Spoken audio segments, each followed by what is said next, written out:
তো আজকের এই ভিডিওটা বিশেষ করে তাদের জন্যই বানাচ্ছি যারা দীর্ঘদিন ধরে হস্তমৈথুনে আসক্ত এবং হস্তমৈথুন থেকে বাঁচার অনেক উপায় ট্রাই করার পরেও তারা ব্যর্থ। এই ভিডিওতে আমি আমার অভিজ্ঞতা শেয়ার করব যে মাত্র 3 মাস হস্তমৈথুন না করার ফলে আমি কি বেনিফিট পেয়েছি, যেটা আমার লাইফে অনেক চেঞ্জেস এনেছে। আপনাকে কোনো আমি বাড়িয়ে চাড়িয়ে বলবো না এবং কোনো ফেক ইনফরমেশান দেবো না। যেটা আমার সঙ্গে ঘটেছে সেগুলোই আপনার সঙ্গে আমি শেয়ার করব। তাই এই ভিডিওটা লাস্ট পর্যন্ত দেখুন। আশা করি এই ভিডিও থেকে আপনি অনেক কিছু শিখতে পারবেন। প্রথমে আমরা জানবো যে আমাদের ব্রেন আসলে কিভাবে কাজ করে।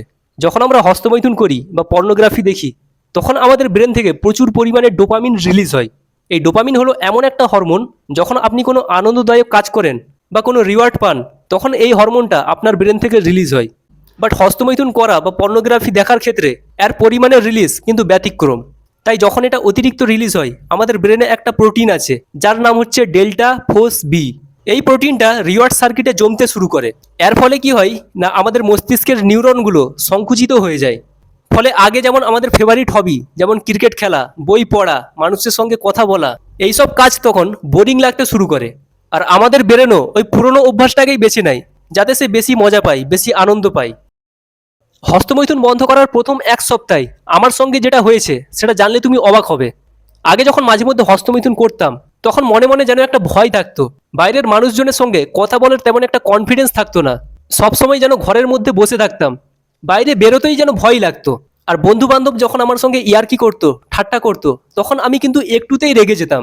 শুধু এটা নয়, আমার নিজের ফ্যামিলি বা নিজের রিলেটিভদের মধ্যেও কেউ যদি আমাকে ইনসাল্ট করতো আমি সঙ্গে সঙ্গে এমন কিছু রিপ্লাই দিয়ে দিতাম যে পরে আবার নিজে থেকে আফসোস করতাম। বাট এখন আর সেটা আমার সঙ্গে হয় না। এখন মানুষজনের সঙ্গে চোখে চোখ রেখে উইদাউট ফেয়ার কথা বলতে পারি। এখন মনের মধ্যে সে সাহসটা আছে আমার, যেটা আগে থাকতো না। তো সাইন্টিফিক্যালি প্রুভেন, যখন আমরা কিছুদিন হস্তমৈথুন বন্ধ করি তখন আমাদের ব্রেনের একটা অংশ শান্ত হয়ে যায় যেটা নাম হচ্ছে অ্যামিগডালা। এই অংশটা ভয় এবং দুশ্চিন্তাকে নিয়ন্ত্রণ করে। 15 থেকে 45 দিন পর আমি আমার আসল চেঞ্জেসটা নিজেই লক্ষ্য করতে পারি।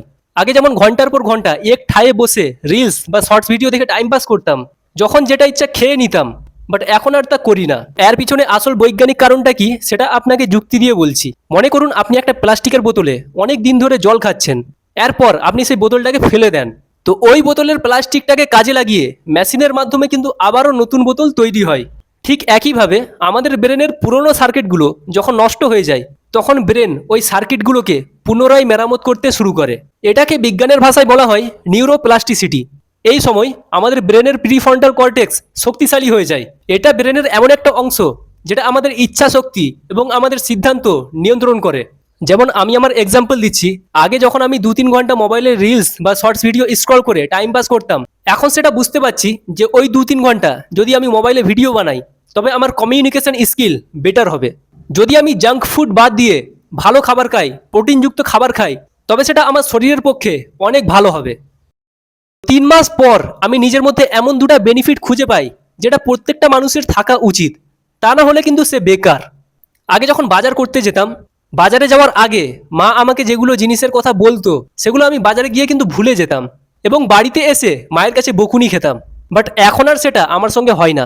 আমি এখন ছোট ছোট কথাও মনে রাখি। যখন আমরা দীর্ঘদিন ধরে ব্রহ্মচর্য পালন করি তখন আমাদের ব্রেনের মধ্যে ধূসর রঙের একটা বস্তুর ঘনত্ব বেড়ে যায়, যার ফলে আমাদের মেমোরি পাওয়ার বেড়ে যায় এবং আবেগ নিয়ন্ত্রণ করার ক্ষমতা বেড়ে যায়। যখন আমার সামনে এক্সাম থাকতো তখন যদি আমার বন্ধু বান্ধব আমাকে খেলার জন্য ডাকতো তবু আমি চলে যেতাম। অর্থাৎ নিজের ভবিষ্যতের কথা না ভেবে নিজের আবেগকে আগে গুরুত্ব দিতাম। সুতরাং 3 মাস হস্তমৈথুন বন্ধ করার পর আমি জোর গলায় বলতে পারি যে আমি নিজের আবেগকে কন্ট্রোল করতে পারি। আমি প্রত্যেকটা কাজ করার আগে তার ভবিষ্যৎ নিয়ে চিন্তা করতে পারি। সেই ক্ষমতাটা এখন আছে আমার মধ্যে। ভিডিওর শেষে আমি আপনাকে কিছু কথা বলতে চাই।